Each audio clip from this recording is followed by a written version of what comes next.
Salut tout le monde, comment allez-vous? Moi ça va plutôt bien, aujourd'hui on se retrouve pour l'actu rap, c'est parti.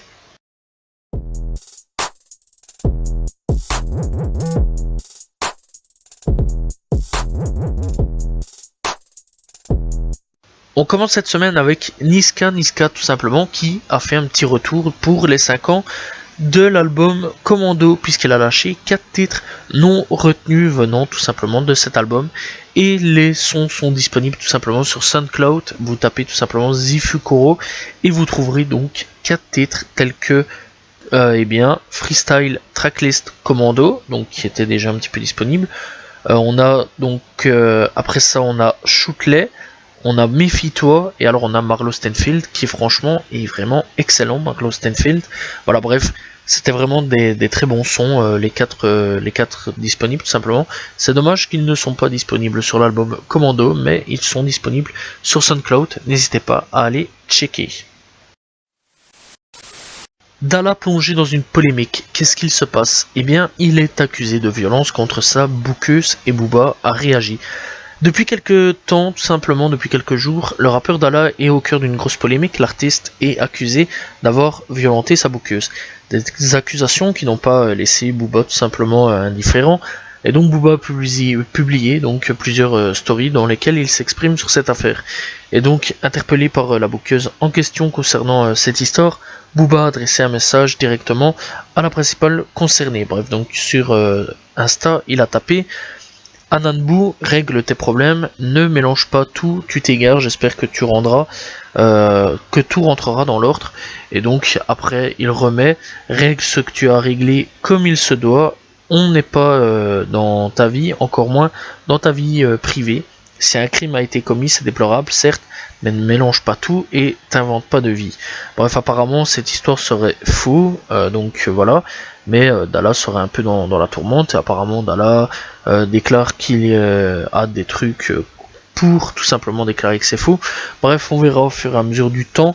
Mais bon, pour le moment, il est un peu dans une polémique à voir au fur et à mesure du temps. D'ailleurs, cette femme-là a posté des photos d'elle où on la voyait apparemment blessée. Donc voilà, à voir ce qu'il va se passer pour Dalla.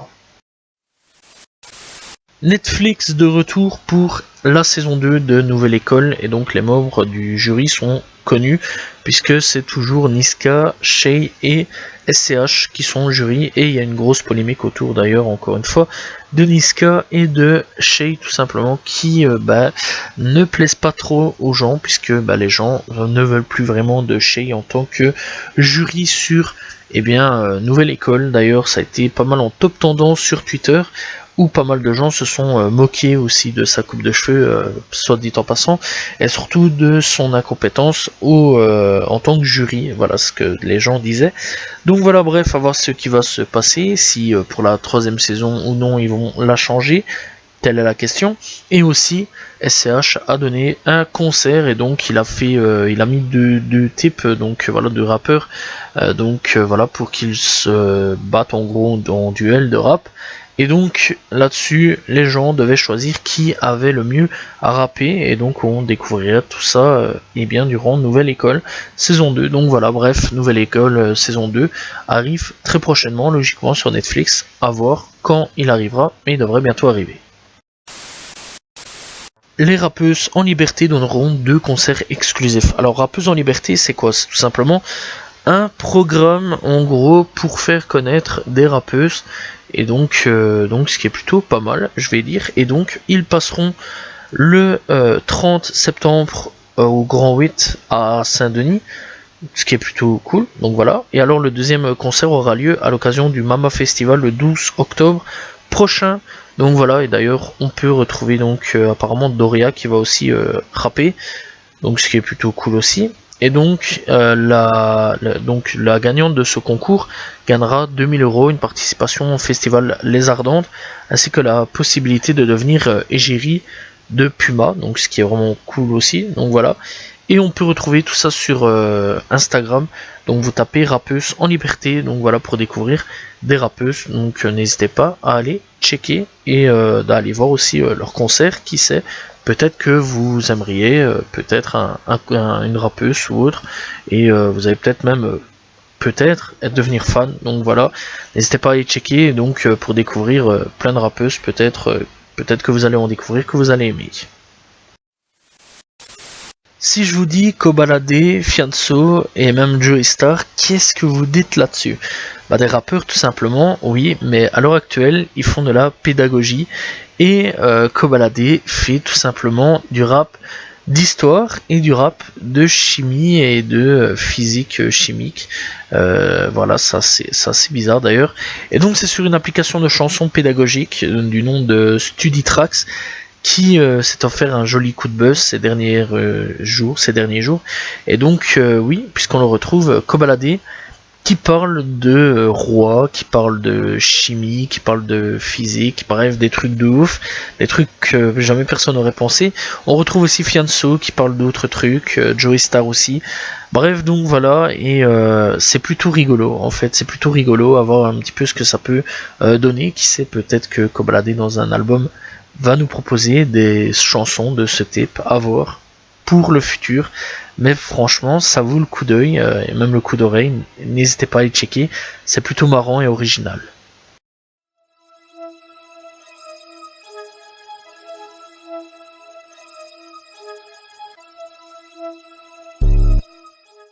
Et on commence l'actu US avec 6ix9ine. Et oui, ça faisait longtemps qu'on n'avait pas parlé de 6ix9ine. 6ix9ine a eu pas mal de médiatisation autour de lui cette semaine. Qu'est-ce qui s'est passé? Eh bien, 6ix9ine se bat avec un DJ qui a refusé de jouer sa musique à Dubaï. Et oui, donc le rappeur a déclenché une bagarre dans une boîte de nuit à Dubaï après que le DJ a refusé tout simplement de jouer sa musique, disant que il ne jouait pas de la musique de Ra, de Snitch, de Balance. Donc voilà. Et là-dessus, 6ix9ine, pas content, a sauté dessus et a frappé dessus. Bref, un mec a tenté de lui voler son bijou, enfin ses bijoux, donc voilà, mais ça n'a pas marché. D'ailleurs, on voit d'ailleurs dans la vidéo le mec qui essaie de tirer son collier, mais ça n'a pas trop marché. Bref, après tout ça, 6ix9ine est en Russie en ce moment. Oui, vous ne croirez pas ce que je dis, mais c'est réel, il est en Russie. Comment il a fait, je sais pas. Bref, sachant que tous les aéroports sont à peu près fermés. Donc voilà, il a sûrement dû passer par des villes, bref, donc on s'en fout, mais c'est pas trop grave. Donc il est en Russie en ce moment. Donc voilà, il est en Russie, et là, donc il dit je viens d'atterrir, et à toutes les personnes en Russie, je viens d'atterrir. Demain, je me produis au Banga Fest. Je suis la tête d'affiche du show. Faites en sorte d'y être. Et donc, il dit tout simplement après fuck Britney Greener. Donc, c'est la basketteuse qui a été condamnée pour avoir amené des substances illégales, donc de marijuana. Donc voilà. Et ici, on apprend tout simplement que 6ix9ine pourrait bientôt perdre son pseudo. Donc voilà, il faut savoir qu'il y a quelques temps d'ici, j'en avais parlé, un rappeur a tout simplement parlé que 6ix9ine avait volé son blast, et là-dessus l'a attaqué en justice. Mais petit truc qu'il y a eu, c'est que l'avocat de 6ix9ine donc aurait eu une crise cardiaque, et donc là-dessus ce serait un gros problème. Et donc le 9 août 2022, le cabinet de l'avocat a accusé Hernandez, m'a envoyé un courriel pour expliquer que Meloni, Monsieur Meloni, avait une crise cardiaque au cours de la semaine du 7 juillet 2022 et n'était pas tout à fait revenu au travail. Monsieur Meloni a demandé si le demandeur envisageait de retirer la requête du demandeur en inscription de défaut. Bref, donc voilà, et donc 6ix9ine aurait une ordonnance finale soutenant Hamilton et refusant l'enregistrement de la marque 6ix9ine après ne pas avoir eu de réponse de la part de ce dernier. Et donc oui, 6ix9ine pourrait perdre son nom de 6ix9ine. Bref, je pense que 6ix9ine en aura strictement rien à foutre et va quand même garder son nom de 6ix9ine, à voir clairement. Donc voilà. Mais franchement, cette semaine-ci, on peut dire que 6ix9ine est bien actif. Bizarre quand même pour un type qui avait dit que pour le moment il voulait prendre un petit peu de repos. D'ailleurs, c'est ce qu'il avait dit la semaine passée, qu'il voulait prendre un petit peu de repos, etc. Bref, cette semaine, on peut dire que 6ix9ine est en forte activité. Fetty Wap sera jugé pour tout simplement le trafic de cocaïne en janvier 2023, donc il sera condamné officiellement. Donc ici on a appris, donc on nous informe tout simplement qu'il a déclaré, donc il s'est déclaré coupable dans son procès fédéral en août dernier. En effet, il est accusé de complot en vue de posséder et de distribuer 500 grammes de blanche ou plus avec 5 autres personne. Le 18 janvier 2023, le juge Johanna Seberts prononcera la sentence pour le dossier. Bref, donc Fetty Wap encourt jusque 5 à 40 ans de prison. Cependant, il a fait déjà savoir qu'il ne ferait pas d'appel tout simplement dans le cas d'une condamnation maximale de 10 ans et 1 mois. Donc voilà, il prendrait 10 ans, il ferait pas appel, il fera sa cour, enfin il fera sa peine comme il se doit. Et donc il risque entre 4 et 40 ans de prison. 40 ans c'est quand même beaucoup, on va pas se mentir. On espère bien sûr qu'il va se prendre 4 ans et pas plus, voilà, parce que c'est un bon rappeur et que voilà quoi, il a tué personne, on va pas se mentir. Bon après c'est vrai que la coke, il aurait pas dû toucher à ça, sachant en plus qu'il était dans la musique et qu'il se fait quand même de l'argent avec les showcases. Bref, on espère bien sûr que Fetty Wap s'en sortira bien sûr et que ça ira pour lui au niveau de sa condamnation. Voilà, c'était une petite news sur Fetty Wap. Kodak Black aurait-il à voir avec la mort de X? C'est un peu ce que je suis en train de me poser comme question, puisque l'avocat d'un des suspects de la mort de X demande à voir une photo de Kodak Black. Alors, tout simplement, qu'est-ce qui se passe? Alors que la procédure judiciaire est toujours en cours pour le meurtre de X, l'avocat de Dedrick Williams demande des images qui aideront à prouver son innocence. Et donc, c'est Vlad TV qui laisse entendre qu'une assignation à comparaître pour Kodak Black a été déposée. En effet, l'avocat Mauricio Padilla, représentant de Dedrick Williams, un des prévenus, a aussi déposé une vidéo montrant son client échanger avec le rappeur cité, donc en prison, ce qui est déjà plutôt étrange. La défense estime que les éléments demandés sont importants pour prouver son innocence. La requête porte sur la date du 15 et 16 juillet 2022, entre 15h et 17h, et donc ces deux, San Octave et William, étaient incarcérés sur cette période dans la prison de Broward. Leur cohabitation a violé l'exigence de son avocat à le tenir sans compagnon de cellule. On ne sait rien de l'usage de Padilla, compte faire tout simplement de ces informations demandées pour énoncer son client, et ce dans l'espoir que le juge cédera tout simplement à sa demande. Pour info, dans ce dossier, un quatrième accusé du nom de Robert Allen a passé un marché afin de témoigner contre les trois prévenus, Dedrick Williams, Michael Biotwork et Trayvon Newsom. Bref, c'est quand même assez bizarre ce qui se passe pour le moment avec cette affaire-là. Alors, est-ce que Kodak Black a à voir dans le meurtre de X ou non? C'est un peu ce que je suis en train de me poser comme question. À voir, qui sait. Peut-être dans le futur on aura une réponse et à voir ce qui va se passer avec cette fameuse photo ou vidéo que cet avocat demande. Le rappeur Coca Nostra Slane ouvre un centre de récupération de la toxicomanie dans le Massachusetts. Et c'est sur Instagram que le rappeur tout simplement déclare que c'est un événement assez important. Et donc il dit: l'événement de couper le ruban a été un succès incroyable et nous apprécions tout le soutien de la communauté. On me dit que nous devrions être ouverts pour la désintoxication le 1er septembre, mais notre programme CSS est déjà ouvert, donc actif.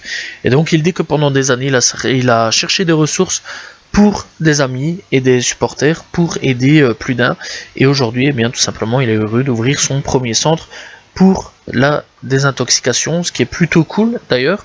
Donc voilà, et je trouve que c'est une très bonne idée tout simplement d'ouvrir ce genre de centre pour aider les personnes dans la souffrance de la toxicomanie.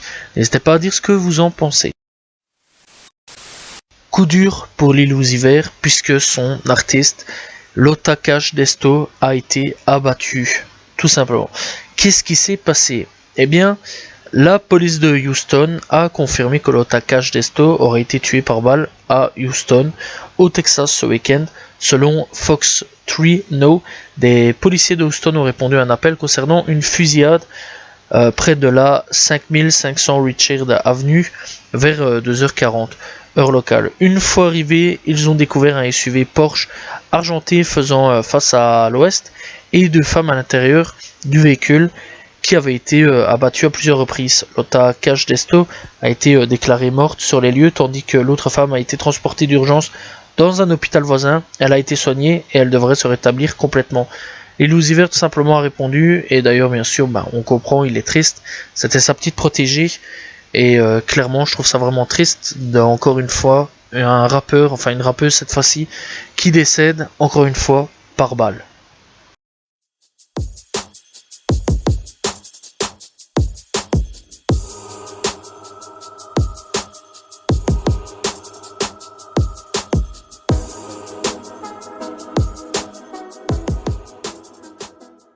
Coup de cœur de cette semaine, il y en aura deux tout simplement, et on commence avec Kalash et Damso avec le titre Mal Poli. Donc voilà, ça fait plaisir et du bien de retrouver un featuring de Kalash et Damso. Bref, n'hésitez pas à aller checker. Puis pour le deuxième, ce sera D-Savage qui a sorti Out of My Mind tout simplement sur la chaîne de Don't Come Nirvan. N'hésitez pas à aller checker, d'ailleurs c'est un peu la même chose que Lyrical Lemonade. Bref, n'hésitez pas à aller checker aussi D-Savage qui avait vraiment des bons sons. Donc voilà, n'hésitez pas à aller checker, tout simplement disponible sur YouTube pour les deux sons. Donc n'hésitez pas à aller checker.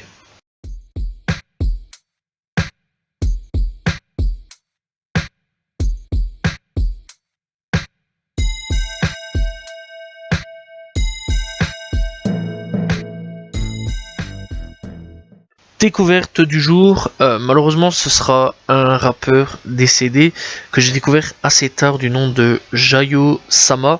Voilà, Jayo Sama c'est un rappeur tout simplement venu tout droit de Floride. Voilà, il est disponible sur SoundCloud, sur YouTube et sur Spotify. Il y a déjà des projets donc disponibles pour ceux qui veulent aller checker. Et il y a déjà des titres clippés, enfin pas mal de titres clippés tels que Intro, Suicide Kid, Your Sleep avec lequel je l'ai découvert. Et donc on a aussi Home Invasion, bref, vraiment pas mal de clips. Donc voilà. Et malheureusement, c'est un rappeur qui a été abattu le 27 janvier 2019. Et personnellement, je l'ai découvert vraiment récemment, donc à partir de février. Donc voilà, moi j'ai découvert en février. Et malheureusement, à la base, je ne savais pas qu'il était décédé. Et donc en faisant des petites recherches sur le rappeur, j'ai tout simplement découvert qu'il était décédé. Mais j'ai quand même voulu le mettre dans les rappeurs à découvrir. Parce que même s'il est décédé, vous pouvez toujours aller le découvrir tout simplement. Il est disponible sur toutes les plateformes de streaming encore une fois, donc n'hésitez pas à aller checker. Donc son nom c'est Jayo Sama, qui sera tout simplement dans la barre des commentaires, donc avec son nom. N'hésitez pas à aller checker.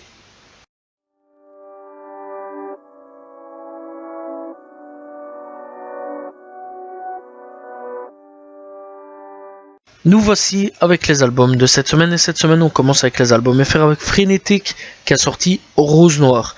Puis après on a tout simplement Slimka qui a sorti 6 Lock Clop. Puis après tout ça on a Rouznam qui a sorti Je m'attache à la vie. On a Mouska qui a sorti La Kika volume 2. Puis après on a tout simplement Paco et Sarbacane qui ont sorti Désœuvré. Après tout ça, on a donc Duke Mob qui a sorti La Cassette, on a Bonab qui a sorti Jaylee, puis après on a Zephyr qui a sorti Zor. Pour les sorties US, on a donc DaBaby qui a sorti Baby on Baby Tape, excusez-moi.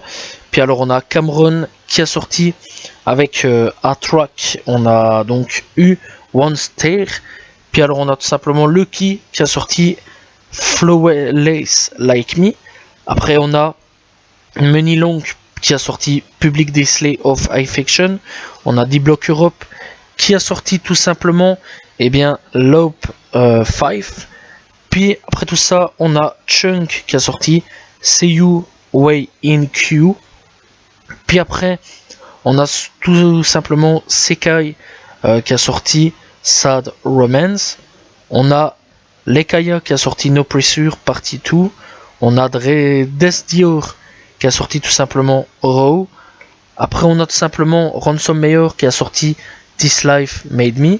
On a aussi donc Wi-Fi's Funeral qui a sorti Full Moon Mount Binge Before Revenge. On a Savanari qui a sorti No Weapon. On a tout simplement Big Waldo qui a sorti Trick City. Et après on a tout simplement Zene Soul qui a sorti Néné. Voilà, c'était les albums de cette semaine. Voilà, c'est la fin de cette Actu Rap. N'hésitez pas à vous abonner, liker, commenter, partager. On se retrouve demain pour une nouvelle vidéo. La semaine prochaine pour un nouvel Actu Rap, bien sûr. Salut tout le monde. Ciao, ciao.